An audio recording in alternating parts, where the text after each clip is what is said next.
guide. How is plastic made? Like, I know we use it for toys and bottles, but what stuff do they even start with to create it? That's a great question to kick things off. Plastic isn't grown like plants or mined like metal. It's cooked up from things deep under the ground. The main starting points are crude oil and natural gas, which are full of tiny building blocks called hydrocarbons. Think of crude oil like a big, gooey soup buried in the earth from ancient plants and animals that got squished over millions of years. Oil? Like the stuff in cars? That seems weird. How does something slimy from the ground turn into my colorful Lego bricks? I get why that sounds off. Oil feels so far from fun toys. But it's all about those hydrocarbons I mentioned. They're like long chains of atoms, mostly carbon and hydrogen, that scientists pull out during refining. Picture oil as a jumbled puzzle box. They heat it up in huge factories to separate the pieces. Natural gas works the same way. It's mostly methane, another hydrocarbon, piped up from wells. From there, they refine it further to get smaller bits called monomers. Those are the super simple chemicals, like ethylene or propylene, that act as the Lego pieces for plastic. Monomers? Are those just fancy chemicals from the oil? Exactly. And they're key, because they're pure and ready to link up. Let me tell you a quick story to make it stick. When I was your age, I visited a museum with a model oil rig, and the guide showed how 1 drop of oil can make enough plastic for a whole water bottle. It's wild. Crude oil gets cracked in refineries using heat and pressure, breaking it into monomers without wasting much. No magic, just smart chemistry, turning black goo into the clear, shiny stuff we know. Okay, so hydrocarbons from oil and gas get turned into these monomers. But why start with that instead of something easier, like wood or sand? Good point. Wood makes paper. Sand makes glass. But for plastic, we need something flexible and moldable on a massive scale. Oil and gas are packed with energy, and those carbon chains that can stretch and twist without breaking easily. Plus, there's tons of it. The world pulls up billions of barrels of oil a year. Refining monomers is efficient. It's like sorting recyclables before building something new. Without hydrocarbons, we'd struggle to make cheap, lightweight plastic for everything from phone cases to playground slides. I guess that makes sense. My toy car is light because of that oil stuff, but it still feels unrelated. How do they actually use those monomers to build plastic? You're spotting the gap perfectly. Those monomers are just the ingredients. The real change happens when they get transformed in a factory. But hold on, let's not jump ahead yet. Transformed how? Do they just mix them like cookie dough? Closer than you think, but way more high-tech. In the next step, they heat those monomers and add special helpers called catalysts to kick off a reaction. It's like starting a chain reaction where the monomers grab hands and form super long lines called polymers. That's the basic plastic. Polymers from heating? Does it get really hot, like a volcano? Not quite volcanic, but yes, temperatures can hit a few hundred degrees in sealed reactors to avoid danger. The mixing creates a thick liquid, almost like warm syrup. I remember reading about a factory worker who described it as watching spaghetti grow in a pot. The chains link up fast once it starts. This polymerization, as it's called, turns the loose monomers into a gooey mass that's the birth of plastic. No mess on the floor, though. It's all controlled in giant vats. So the liquid plastic is made by linking those oil bits together. That's cool. Kinda like how beads on a string make a bracelet. Spot on with the bracelet idea. Those long polymer chains are what give plastic its stretchy nature later. But the heating and mixing is precise. Too much heat and it could break apart. Catalysts are like tiny matchmakers, speeding it up safely. Factories do this in batches or continuously, producing tons daily for companies like the ones making your backpack. I never thought about the chains inside. So now it's liquid. What happens if they spill it? Spills are rare because it's handled in pipes and tanks, but if it cools too soon, it hardens into useless lumps. That's why the next part is all about controlling when and how it solidifies. But tell me, does this make the oil-to-toy connection clearer? Yeah, it does. The monomers from oil get heated and linked into liquid plastic chains. But how do they make that liquid turn into solid shapes we can use?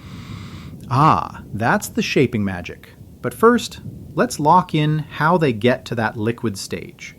The heating breaks the old bonds and forms new ones, creating a material that's neither oil nor solid yet. It's fascinating how something so simple underground becomes this versatile goop. Versatile goop.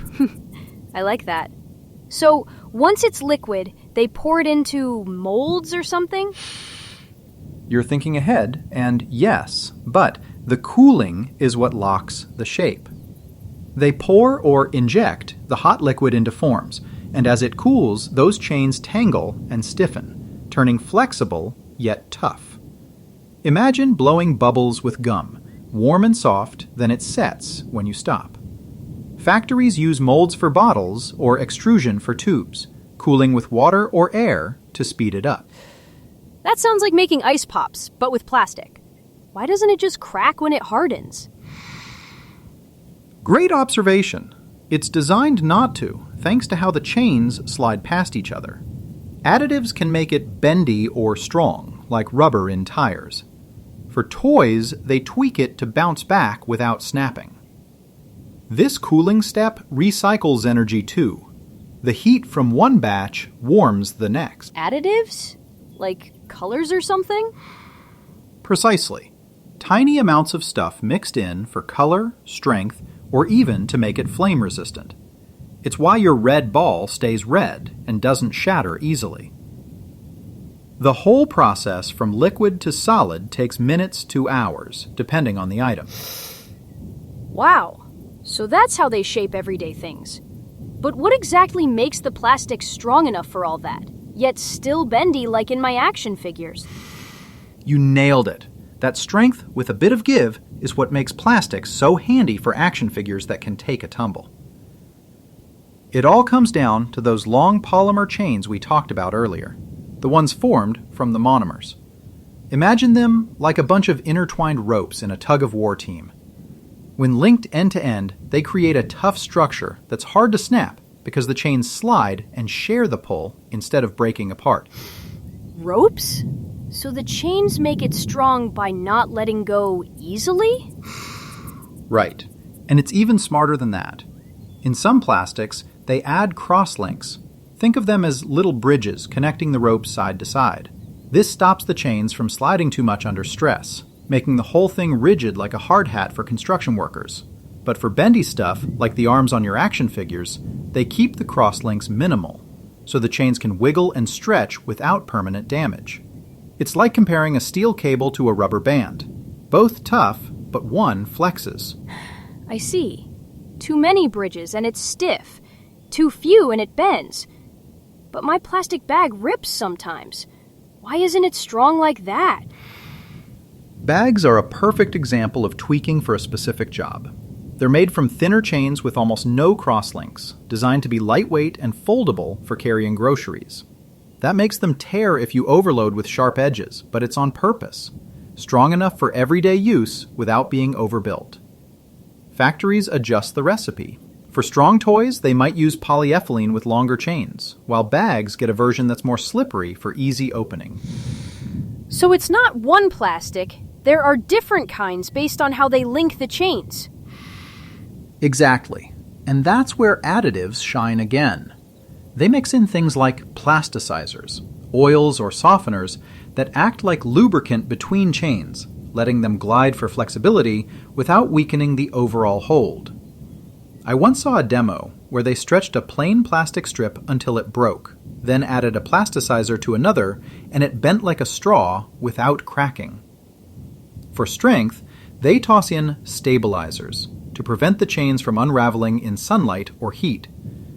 Your action figure's pose holds because of that balance. Strong spine from crosslinks, bendy joints from plasticizers. Plasticizers sound like helpers.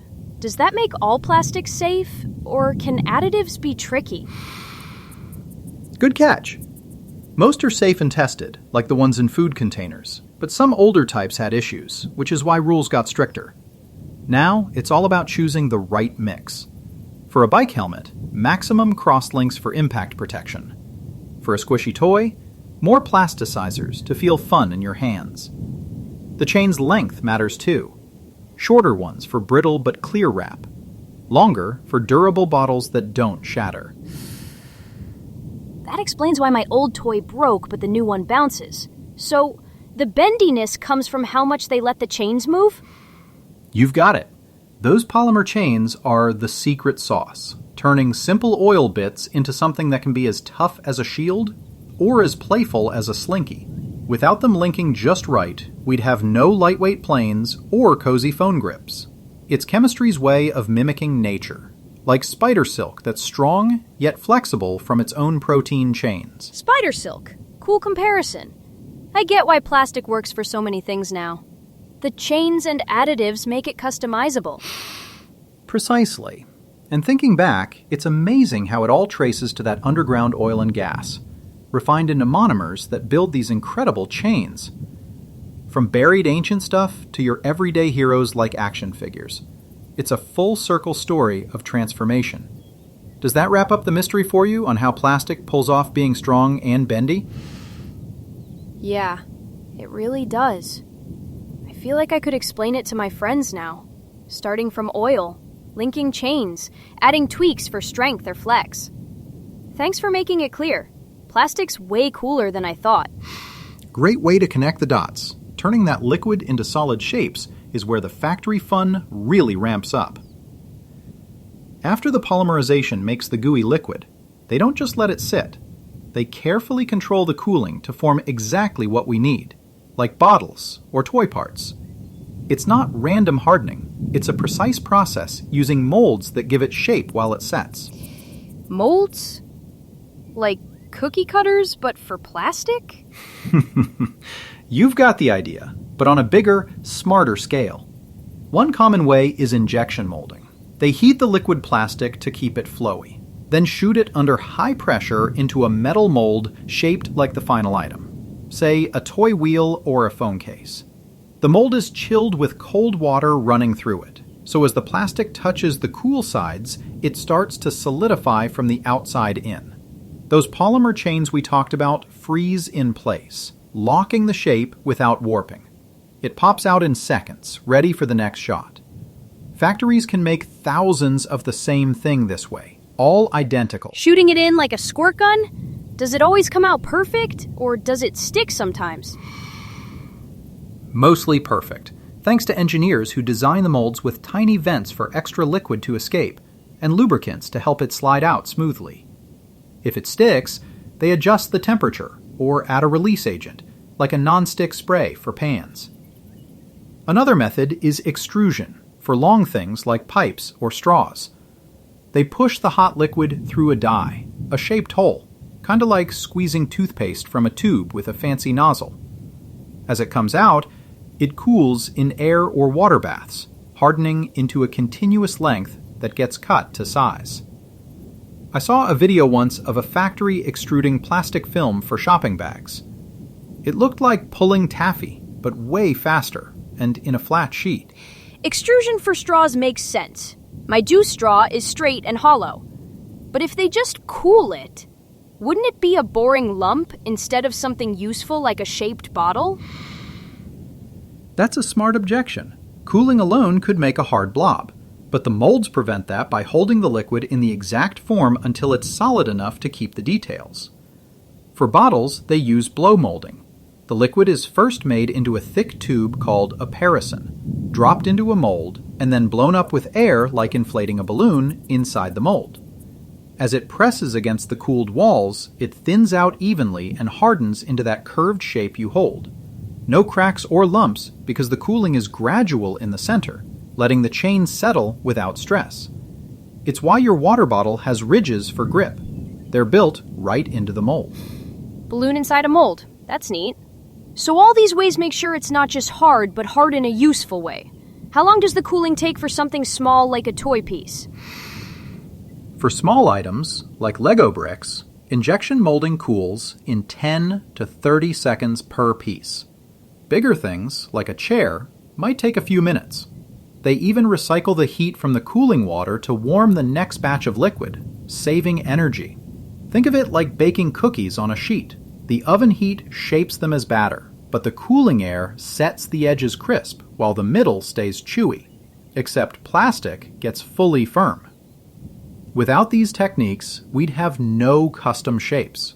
Everything would be flat or poured like concrete. No flat toys. Got it. My sister's doll has tiny fingers. Do they mold those super small details too? Absolutely. Molds can have details finer than a pencil point, carved by computers now for precision. They use durable steel molds that last for millions of cycles. If the plastic cools too fast on the surface, it might shrink unevenly, so they control it with fans or sprays. It's all about balance. Hot enough to flow into every nook, cool enough to hold the shape. Factories test batches to ensure the final item doesn't warp later, like how your toy stays sturdy after play. Computers carving molds sounds high-tech. So now I see how the liquid becomes solid everyday stuff. But wait, even after shaping, why doesn't a lot of it just break easily, like some cheap toys do, instead of being strong and a little bendy for real use? You're zeroing in on what makes the difference between flimsy and tough. It's not just the cooling, but how the material itself holds up in those shapes. Yeah, like why some plastics feel unbreakable while others snap if you look at them funny. What gives it that tough but bendy vibe? Let's dive right into that. It's the polymer chains doing most of the heavy lifting. Remember those long lines from the monomers? In the solid shape, after cooling, those chains are tangled like a pile of cooked noodles. They can slide a bit when you bend the plastic, absorbing the force instead of letting it rip straight through. That's the bendy part. Without that give, it'd be brittle like dry spaghetti snapping underfoot. Noodle sliding. Got it. So bending doesn't pull them apart easily. But for strength, like when my skateboard deck takes jumps, how does it not just shatter? Strength ramps up with how those chains connect beyond just end to end. They add crosslinks, like tiny hooks or zippers latching the noodle strands sideways to each other. This creates a web that's way harder to tear because the pull gets spread out across the whole network. Imagine a fishing net versus loose strings. The net holds fish without holes opening up, even if you yank hard. In plastics for skateboards, they use more of these links during the heating stage, making it rigid enough to support your weight, but still with some flex to cushion landings. Crosslinks has a net. Smart. So more links mean tougher. Less means more wiggly. Why do some things like my water bottle squeeze without cracking? That's where flexibility shines through controlled sliding. They tweak the chains to be longer or looser, so they glide past one another like beads on a loosely strung necklace. If you squeeze the bottle, the chains shift temporarily, but snap back when you let go, thanks to their natural springiness from the carbon-hydrogen bonds. No crosslinks overload there. It'd turn stiff like a ruler. Factories fine-tune this by the type of monomer. Ethylene-based ones make polyethylene that's super flexible for bottles or films. Beads on a necklace. Yeah, that bounces back. But you mentioned bags ripping. If chains are the key, why do they fail so quick? Bags are built light for a reason. They use short, slippery chains with zero crosslinks, prioritizing thinness and cheapness over heavy-duty strength. It's like using dental floss instead of rope. Great for tying small packages, but shreds on jagged keys in your pocket.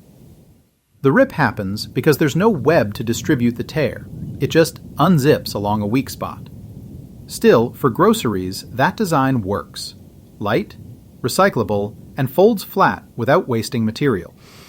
Okay, so it's all about picking the right chain setup for the job. Does that mean they can make plastic as strong as metal sometimes? Not quite metal tough, but close in spots, like reinforced plastics in car bumpers that dent instead of denting you. They boost it with fillers, tiny particles like glass fibers woven into the chains during mixing, acting like rebar in concrete for extra backbone. These make the structure resist impacts by stopping cracks from spreading, while keeping it lighter than steel. I recall a bike frame made of such plastic composites. It flexed over bumps, but held firm on downhills, all from those beefed-up polymer webs. Fillers like rebar. Cool, that explains tough gear. So additives aren't just for color, they tweak the bend and strength too? Spot on. They're the customizers. Plasticizers, those soft oils I hinted at before, slip between chains to reduce friction, making things pliable like adding lotion to stiff hair for wave. For strength, stabilizers lock out UV rays from sunning the chains into brittle bits. Even antioxidants fight off oxygen nibbling the ends during use. Mix in the right amounts post-polymerization, and you've got a toy sword that withstands sword fights or a phone screen protector that bends without shattering. It's precise chemistry, no guesswork, just recipes tested for safety and durability. All these tweaks make sense now. Like, my rubbery phone case has that give from plasticizers, while the hard case is full of crosslinks. Exactly. And it ties back to why oil's the starting gold mine. Those hydrocarbons provide endless carbon chains that can be lengthened, linked, or lubed into whatever we dream up. From ancient goo underground to playground warriors that bounce and endure. It's a testament to how nature's leftovers become our everyday allies. You've pieced it together beautifully. Plastic's no accident. It's engineered wonder. I have. Totally. The chains, links, and additives turn simple oil stuff into something strong yet fun to play with. No more wondering. It's all connected and super interesting.